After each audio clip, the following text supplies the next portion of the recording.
how I turned this into this. A Star Wars inspired cantina home bar in my garden. And whilst it's called a cantina, it's not your standard Star Wars kind of grotty, rusty, kind of dirty cantina. I want it to be a higher class version, perfect for hosting parties and drinks with friends. There is a full 17-part playlist on TikTok of all of these parts, but that will take about 40 minutes or an hour to watch them all, so I tried to do a video here that just breaks it down faster. So when we moved into the house, this is what the garden looked like. So I took down the fence, leveled out the ground a bit more, and then we put down a base. Yes, it's a timber base, not a concrete base, but it's coated in a bunch of creosote and it's going to last at least 10 to 15 years. Then using a base generic kind of summer house cabin as the base of the cantina, we built that. I then coated both the inside and the outside with a weatherproof paint just to make it last even longer, and discussed with the electrician the best way to kind of do this. We're going to do this in a two-stage process where we put all the wires in and they're not live yet, and then I put all the wall panels up inside, and then he comes back and kind of fits them through once I put the wall panels up. I then used some tongue and groove chipboard as a base of the flooring before I put the vinyl down. And then got to measuring and kind of putting things in temporarily to kind of see how they would fit. So I had a 3D model of the cantina on my computer, but I wanted to see how things would physically fit. So I kind of placed them in there, and then using chalk, I kind of marked where I wanted the lights and things to go and where the wires were going to run. So then I could kind of plan the paneling around that. Then it was on to building the bar itself and the round seating booth, very iconic in Millennium Falcon and a lot of other Star Wars media. And making the bartender droid, I decided to go for an RQ protocol droid from Star Wars Rebels, which is inspired highly by the original concept art for C-3PO by Ralph McQuarrie. So a lot of fillering and sanding and then painting to get the bartender droid. Then painting some grey Death Star wall panels that I had white so they would match the aesthetic of the cantina that I was going for, and restructuring, kind of adding some extra kind of strength to the round seating booth, and just back to work on that. I then panelled up the middle kind of doorway area and then cut out an oval shape. And the external fake rock kind of polyurethane external cladding arrived, so I started kind of putting those up and then cutting out the shape for the windows that I wanted. Then back to work on the round seating booth. Again, this is a very condensed version. The full versions and whole kind of step-by-step process I made for this is available on YouTube, TikTok and Instagram if you want to check those out. Then there was nice weather it was either May or June, so I decided to get the outside done. Then my friend Scott came and helped me put up the inside wall panels, which are actually white Fomex, so they've got a level of flexibility to them, and I use these kind of white caps to kind of hide the screw holes and things. And there I pulled the wires through as well for the electrician to come back and do the second fix, put the lighting fixture and stuff on now that the wall panels are on. And I wanted to have the kind of blocky kind of aspect that you have on the Millennium Falcon hallways with that round doorway, so I ended up actually using yoga blocks. I then attempted to lay the vinyl down myself, which this was definitely something that was a learning curve and something that was probably too far out of my skill set, I would say. My friend Kai came over and helped me kind of pull the vinyl through the kind of doorway without breaking the doorway type of thing, and laying it in the rest of the area. And then whilst we were laying that, the shutter doorway actually arrived, so we decided to kind of get that up and kind of installed.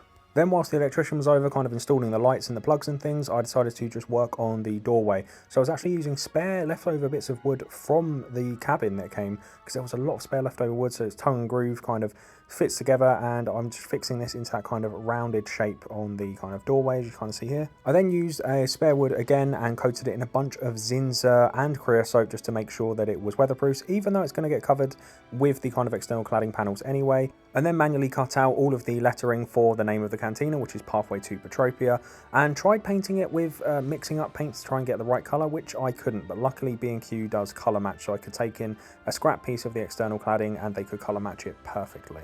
After the lights were all installed as well, this is what it kind of looked like.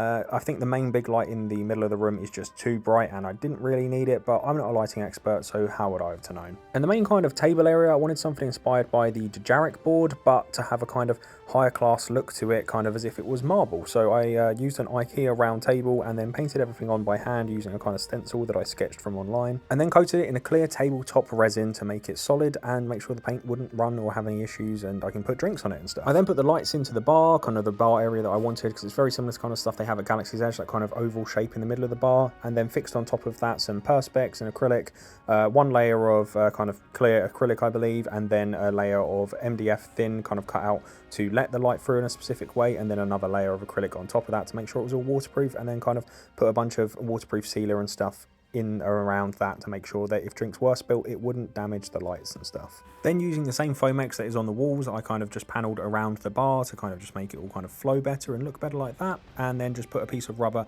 around the edges of the kind of open ends of the bar, let's say. Back to the round seating booth again, and this is the main thing that I'm not very happy with how it came out. I'm not an expert on upholstery, and this was definitely something out of my comfort zone. Whilst it's very comfortable to sit at, I just think the kind of leather that I got for the upholstery just wasn't stretchy enough to kind of, because it's so curved. If it was kind of square, it would be much easier type of thing, but to curve, it just comes out with all of these kind of creases, no matter how many staples I kind of put in, or how much kind of glue and stuff that I used, it just didn't come out right, I'm afraid. So that's something I'm definitely going to kind of fix up and redo in the future, I believe. And as I mentioned earlier, I just used yoga blocks for the kind of oval doorway in between the two rooms in the cantina, and I just painted them with white plastic coats so that it have a certain level of flexibility to them and wouldn't crack. I then decided to paint the roof, being felt, the same colour as the external wall panels, just so it kind of looks like it is all kind of one big piece. I know it's not perfect and ideal that it does look like it's one big piece of rock because of the overhang, but I think it just looks better to have that there. Then gluing down the yoga blocks around that round doorway, that also painted a kind of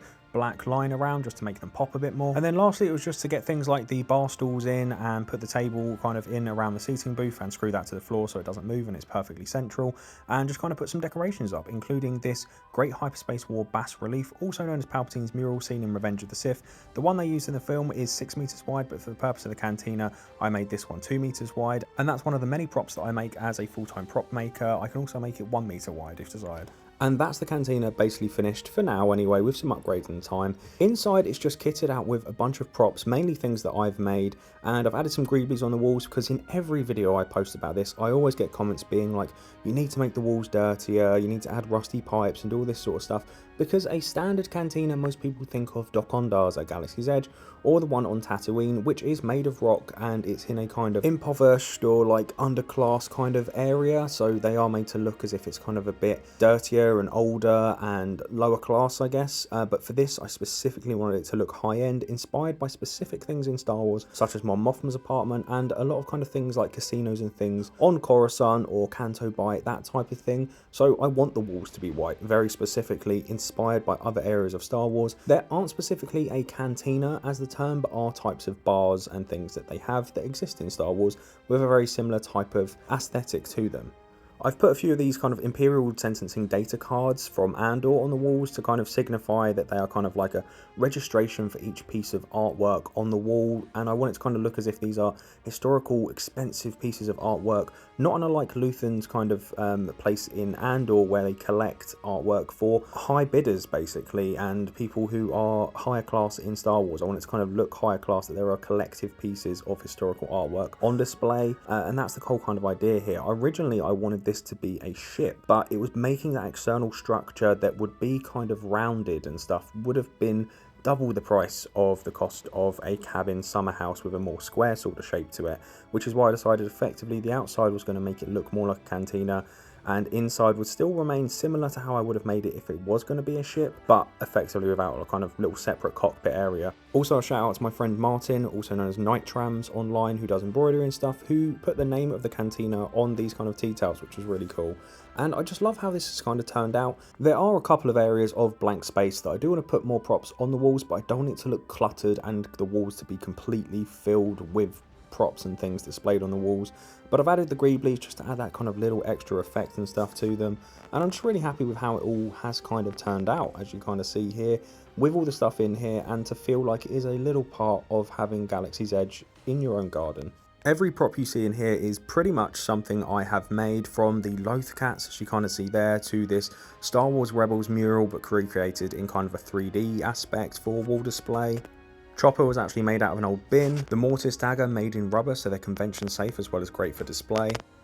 These little fake stone loft cats that I've made are a cast made out of urethane foam, very lightweight but made to look like stone, so they're great for display. The Lothal Jedi Temple keystone that Ezra has in Star Wars Rebels, also made out of the same material for display on walls. The Great Hyperspace War bas relief, also known as Palpatine's mural, this one's 2 meters wide, but I can also make them in 1 meter wide. The wine glasses inspired by Quanya glasses in Solo and Andor, also similar to the ones they used to have on the Halcyon Star Cruiser. The Old Republic inspired Force imbued glowing blade, grenades. All of these are props that I make and sell, so check out the rest of my page if you're interested in purchasing any of these. Most of my customers are US based, even though I'm UK based, but just check out my page for more information. I do have an Etsy store, but prices are a little bit higher due to Etsy's fees than direct. I do have plans to put some form of Jedi-esque statues here in place of where these rocks currently are temporarily. But for now, that's the cantina finished. Let me know your thoughts in the comments, other than the white walls that I've already explained. Check out my socials to purchase any cool props, and thanks again for watching.